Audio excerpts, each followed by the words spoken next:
La extraña matemática que predice casi todo.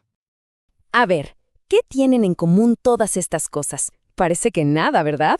Bueno, la respuesta es de lo más inesperada y fascinante que uno se podría imaginar. Se trata de una idea matemática que, increíblemente, nació de una rivalidad, pero una rivalidad feroz, en la Rusia de hace más de un siglo. Y para entenderla, tenemos que viajar a ese momento exacto. Ok, situémonos. Rusia, 1905. El país era un polvorín. Los socialistas contra el zar. Y esta división era tan, pero tan profunda que se metió en todos lados, hasta en las matemáticas. Sí, las matemáticas tomaron partido. Y en el centro de todo tenemos a dos personajes. Por un lado, Pavel Nekrasov, un tipo poderoso, muy religioso, convencido de que las matemáticas podían demostrar la existencia del libre albedrío. Y en la otra esquina, su archienemigo, Andrei Markov, un ateo total, un genio que pensaba que eso era sencillamente una tontería. ¿Y dónde se enfrentaron? Pues en el campo de la probabilidad. La pelea giraba en torno a algo llamado la ley de los grandes números. Durante 200 años, todo el mundo daba por hecho que esta ley solo aplicaba a eventos, independientes. Piensen en lanzar una moneda. Lo que sale en un tiro no tiene nada que ver con lo que va a salir en el siguiente. Pero aquí es donde Nekrasov se pone astuto. Él se dio cuenta de que las estadísticas de la sociedad, cosas como cuánta gente se casa o los índices de criminalidad, parecían seguir esta misma ley con el paso del tiempo. Y de ahí sacó una conclusión bastante atrevida. Dijo, a ver, si estas estadísticas siguen la ley, entonces las decisiones que las provocan, casarse, cometer un crimen, tienen que ser actos independientes. O sea, para él, esto era la prueba matemática del libre albedrío. A Markov, claro, esto le sonó a disparate total. Se enfureció y se puso una única meta: demostrar que Nekrasov estaba equivocado. Quería probar que la independencia no era necesaria para que la ley funcionara. Y para lograrlo, ¿a dónde fue? A la literatura. Sí, tomó un poema famoso, Eugenio Onegin de Pushkin, y analizó 20.000 letras. Primero, lo básico, contó vocales y consonantes, pero el verdadero truco vino después. Empezó a analizar las letras en pares y ¡bingo! Descubrió que la siguiente letra dependía de la anterior. Por ejemplo, si tenías una vocal, había una probabilidad altísima del 87% de que la siguiente fuera una consonante. No eran independientes para nada. Y aquí viene el jaque mate. Demostró que incluso con esta dependencia tan clara, el conjunto de letras igual seguía la ley de los grandes números. Con eso, el argumento de Nekrasov quedó, hecho polvo.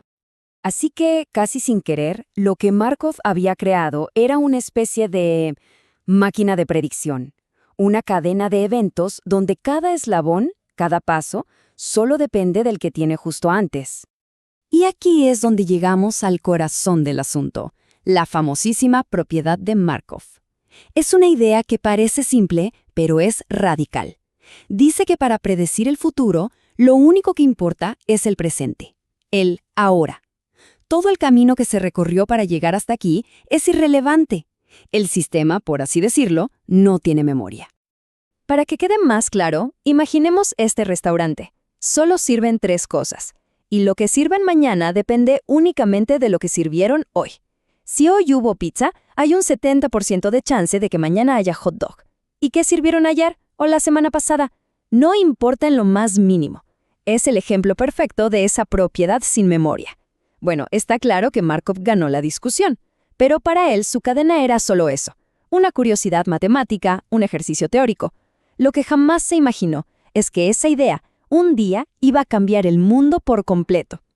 Y de hecho, la idea quedó guardada en un cajón por décadas. Pasó casi desapercibida, hasta que el mundo se encontró con un problema tan grande que la necesitó con urgencia. Y su gran momento estelar llegó en los años 40. Estamos en plena Segunda Guerra Mundial, en el Proyecto Manhattan, y un matemático llamado Stanislaw Ulam tenía un problema gigantesco: ¿cómo calcular el comportamiento de los neutrones para la bomba atómica? Era algo casi imposible de resolver. Y la solución le llegó del lugar más insólito.